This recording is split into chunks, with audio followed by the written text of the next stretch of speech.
Hello 11th class, welcome back on साया commerce classes. सो 11th class मैं आपके सामने फिर हाजिर हूँ स्टैटिस्टिक इकोनॉमिक्स की एक और नई वीडियो के साथ। जैसा कि आपको पता है, स्टैट के अंदर हम डिस्कस कर रहे थे chapter number 4 presentation of data. Student, presentation of data के अंदर हमने पढ़ लिया था प्रेजेंटेशन ऑफ डाटा का मीन क्या होता है और इसके टाइप्स क्या क्या होते हैं। सो लास्ट क्लास के अंदर हमने इसकी दो टाइप्स को पढ़ लिया था। फर्स्ट वन इज़ टेक्सचुअल या descriptive presentation of data, second is tabular form या टेबुलर प्रेजेंटेशन ऑफ डाटा। उम्मीद करती हूँ वो वीडियो आपने देख ली होगी और अच्छे से समझ भी आ गई होगी। सो चैप्टर को आगे बढ़ाते हुए आज हम इसके थर्ड टाइप को डिस्कस करने जा रहे हैं, डायग्रामेटिक रिप्रेजेंटेशन या presentation of data. Diagrammatic presentation के अंदर सिंपली हमें पता है, जब हम किसी भी डाटा को इन डायग्राम फॉर्म में प्रेजेंट करते हो तो डायग्रामेटिक प्रेजेंटेशन ऑफ डाटा कहलाता है। देखो फिर, diagrammatic presentation of data when data is represented in simple and attractive manner in form of diagram. कैसे बनाते हैं? डायग्राम से सिंपल और अट्रैक्टिव मैनर में जब किसी भी डाटा को रिप्रेजेंट किया जाता है is called diagrammatic presentation of data. तो उसको क्या कहा जाता है? Diagrammatic presentation of data. So इसके बाद हम बात कर लेते हैं type of diagrammatic presentation. First type होती है इसकी जियोमेट्रिकल फॉर्म। जियोमेट्रिकल फॉर्म में जब हम डाटा को किसी भी मेजरमेंट के साथ रिप्रेजेंट करते हैं, like pi diagram, and second one is bar diagram. Pi diagram का हमें पता है कि एक हम इस तरीके से सर्कल बना लेते हैं, उसके ऊपर हम कुछ हिस्सों को डिनोट कर लेते हैं। जैसे हमें बताना है कि किसी भी क्लास के अंदर मान लो कि नंबर ऑफ बॉयज़ ये परसेंटेज है, मान लो ये 60% है कि 60% बॉयज़ एनरोल इन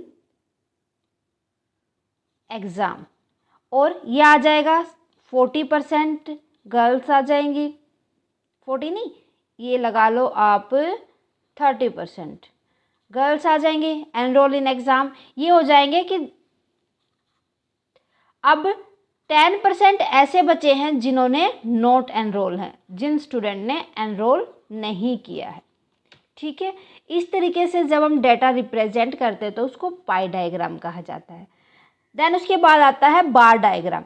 बार डायग्राम के अंदर first one is simple bar diagram.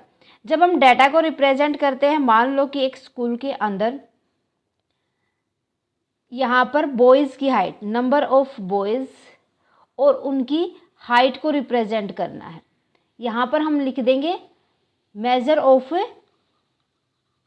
Height. ठीक है, मान लो इस तरीके से जब हम हाइट को रिप्रेजेंट करते हैं तो ये क्या कहलाता है? सिंपल बार डायग्राम, जब एक सिंपली बार बनाते हैं।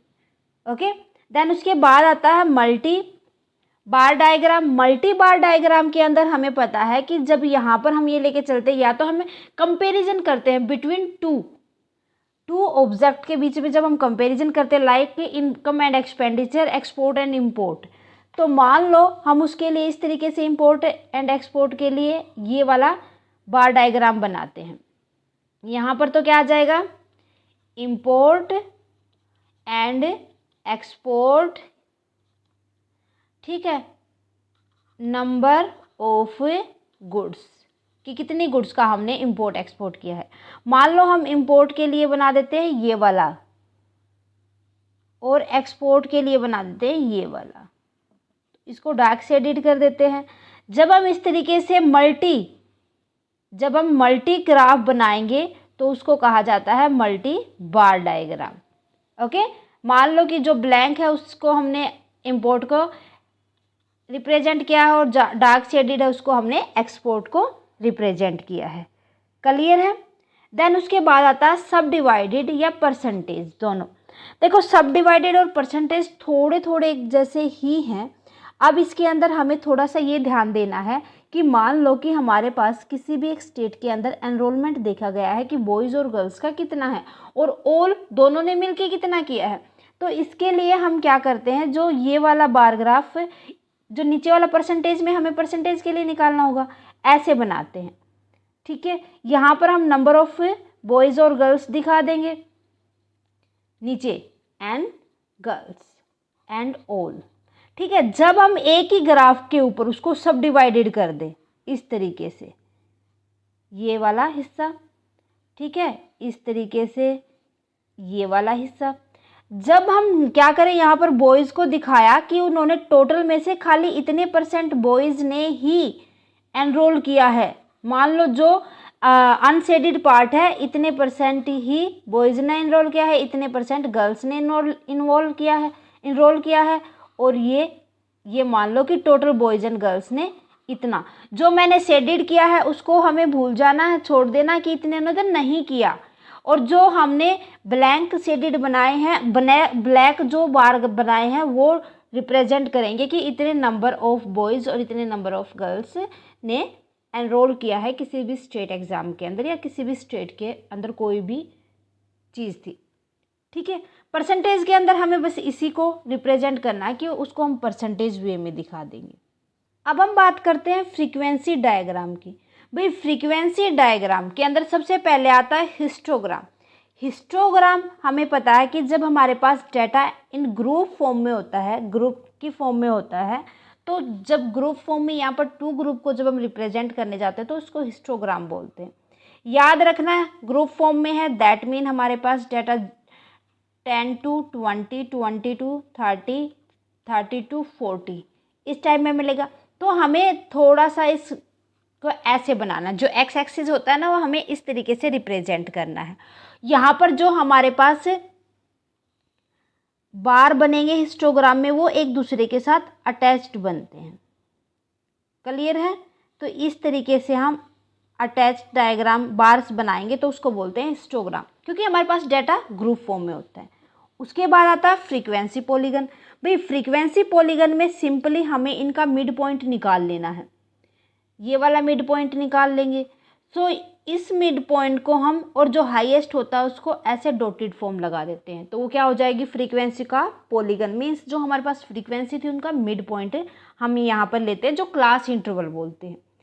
अगर फ्रीक्वेंसी कर्व की बात की जाए तो फ्रीक्वेंसी कर्व के अंदर जब हम इन मिड पॉइंट को इस तरीके से मिला देंगे तो हमारे पास क्या बनेगा, एक इस तरीके का एक कर्व बन जाएगा। यहाँ से ऐसे हटा दो तो ये हमारे पास जो कर्व आ गया इसको कहा जाता है फ्रीक्वेंसी कर्व।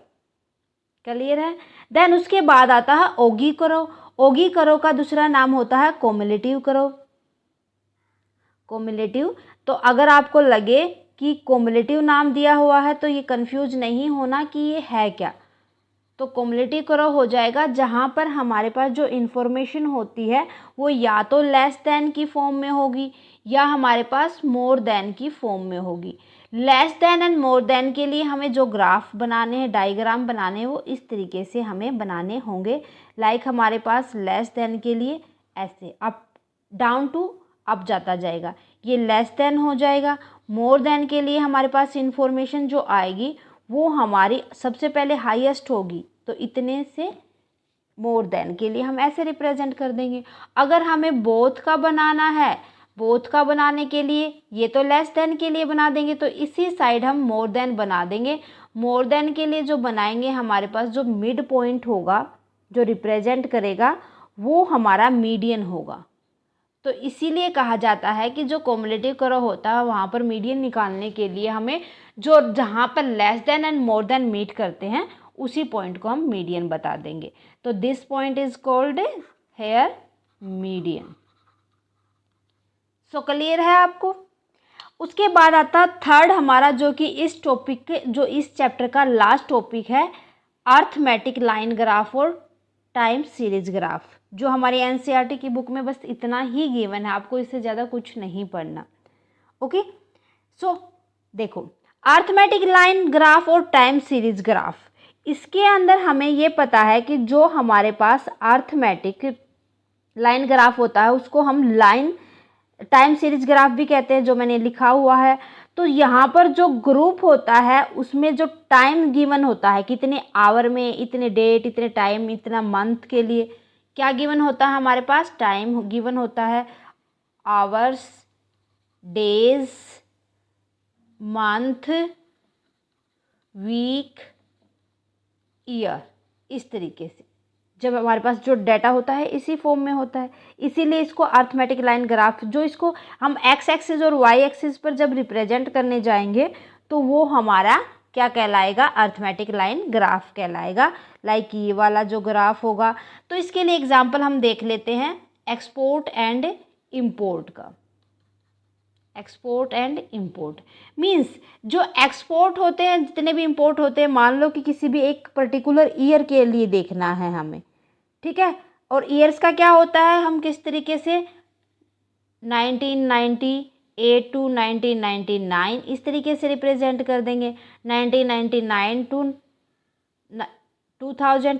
तो जो हमारे पास डाटा गिवन होगा वो इस फॉर्म में होगा। यहाँ भी कम्युलेटिव जो हमें जो इन्फॉर्मेशन मिलेगी वो जो हम फाइनेंस ईयर के लिए तैयार करते हैं, ठीक है। तो यहाँ पर इंपोर्ट एक्सपोर्ट को हमें बोथ को दिखाना है, तो हम क्या करेंगे, इसके लिए दो हम ग्राफ बना देते हैं इस टाइप का। मान लो कि जो ये वाला ग्राफ है हमारा वो एक्सपोर्ट के लिए है, तो जो हम दिखा देंगे कि इस तरीके का जो हमारा ग्राफ होगा वो रिप्रेजेंट करेगा एक्सपोर्ट को, ठीक है। और ये वाला जो होगा हमारे पास, जो सिंपली करो, ये रिप्रेजेंट करेगा किसको, इंपोर्ट को। आपकी मर्जी रहेगी, किसी भी तरीके से आप बता सकते हैं, बस आपको डिनोट करना होगा वो, ताकि जो एग्जामिनर है उसको समझ आ जाए। क्लियर है। तो ये होता है हमारा अर्थमेटिक लाइन ग्राफ या टाइम सीरीज ग्राफ, जिसको ग्राफिकल रिप्रेजेंटेशन भी कहा जाता है। ओके, सो इतना ही हमारा टॉपिक था इस चैप्टर के अंदर। स्टूडेंट, मेरे ख्याल से आपको कोई भी डाउट नहीं होगा, फिर भी ये लगे कि ये और करवाना चाहिए मैम आपको, तो प्लीज़ मुझे कमेंट करके बता दीजिए कि मुझे इस चैप्टर के अंदर कितना और करवाना है। वैसे एनसीईआरटी के अकॉर्डिंग हमारा इतना ही है, अगर और दूसरी बुक से भी मैं देख लूँगी, कुछ भी बचा होगा तो मैं आपको ज़रूर बता दूँगी। सो स्टूडेंट, आज के लिए बस इतना ही। मिलते हैं नेक्स्ट क्लास में with a new topic and chapter number 5।